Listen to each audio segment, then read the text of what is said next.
Hi, my name is Amelie Marian, and today I will talk about some work I've done in collaboration with parent groups in New York City and using crowdsourced data to improve and push for more transparency in the high school admission process in New York City. So, New York City famously uses a deferred acceptance school matching algorithm, very similar to the middle school resident match, where students rank their school preferences based on various criteria: the distance to the school, their academic preferences. The school rank the students based on academic achievement. There are also different priority groups for different schools. And the algorithm assigns the students to the school. The version of the algorithm that is used is a student proposing version of deferred acceptance, which has been shown to be student optimal. And the algorithm itself is strategy proof in the sense that it's always the best strategy for students to rank the schools in their best order of preference. So, in practice in New York City, there are some implementation choices that impact the guarantees of the algorithm. The main such choice is that students are limited to 12 school choices.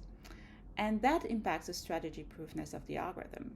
While it's still the best strategy to rank those 12 choices in the true order of preferences for students, deciding which 12 choices to rank is critical. Because if a student ranks 12 choices and doesn't get matched to any of these schools, then they're unmatched, and the Department of Education will assign them a school based on, it's actually not quite clear how it's based on. At the end of the process, they will be assigned to a school that still has seats available. So that's obviously an undesirable outcome. And there's also a lot of costs in how schools rank students, and in some cases, schools cannot rank all the students that apply to them, and they have to find different ways to lower their workload, because ranking all students, there are 70,000 students applying to high school, is very costly and uses a lot of manpower. And then recently, after COVID-19, schools had to face a new issue. There were no test scores anymore. The grades, at least for a year or two, were switched to pass-fail. So there was much less signal to rank students. So in that situation, many schools decided not to rank students anymore. And actually, system-wide for middle school, for instance, everything was moved to a lottery process. And the system uses for a randomly assigned number that is assigned to each student. So that is not a new thing, right? In the past, students were always assigned this randomly assigned number that was used to break ties when two students with a similar score would want the same school and the school had only one seat left. But as this number started becoming the primary factor for admission, families started asking questions about how this number was generated and how it worked. So the way it works in New York City is students have one number, and the number is going to be used throughout the admission season for all the schools. A lot of families think that this is unfair, because that means that if a student has a bad lottery number, they are bound to be unlucky at every school. But in fact, there's some research that has shown that counterintuitively, using the same number results in better student outcome overall. But what was more problematic is that families were asking the Department of Education to let them know of their students' lottery numbers so they can use that information to create their choice list and to verify the process, to actually trust the process more. And at first, the Department of Education in New York City was refusing to tell that information to parents. Of course, this is a real accountability problem. How can people trust a process, a lottery process, if the lottery is held in the dark? Also, as I said before, knowing the lottery number can help because you're limited to 12 choices. And families and students really want to avoid being unmatched, because that's a very undesirable outcome.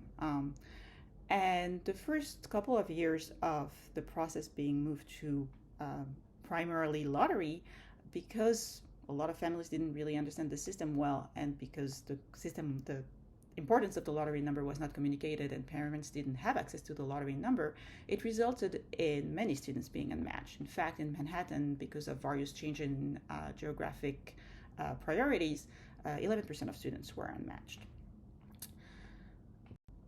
And so I worked with elected parents and various parent group to push the Department of Education to provide lottery numbers.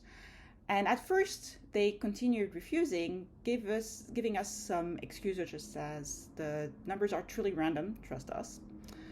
They would not give information to families as to their relative chances in their preferred school, which is somewhat true.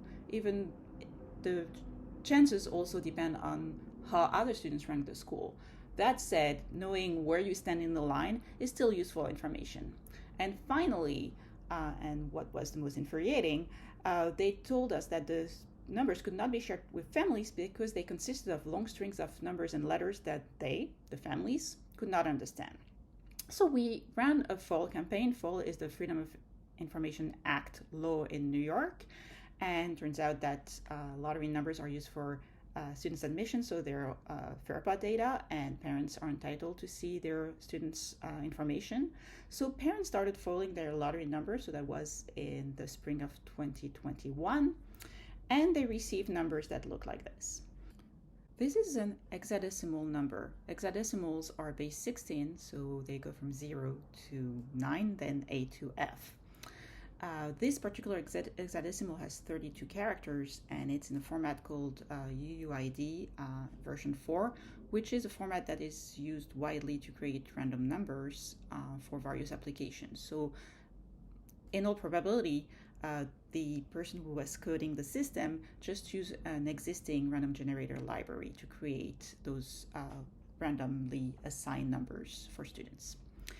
But it looks very complicated, but it's not that complicated. As far as family is concerned, they just want to know whether their students are in front of the line or at the back of the line.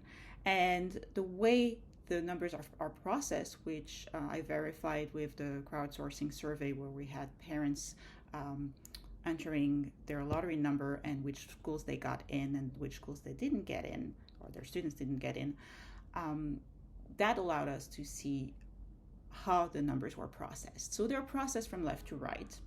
And a number starting with 0 is one of the best numbers. A number starting with F is one of the worst.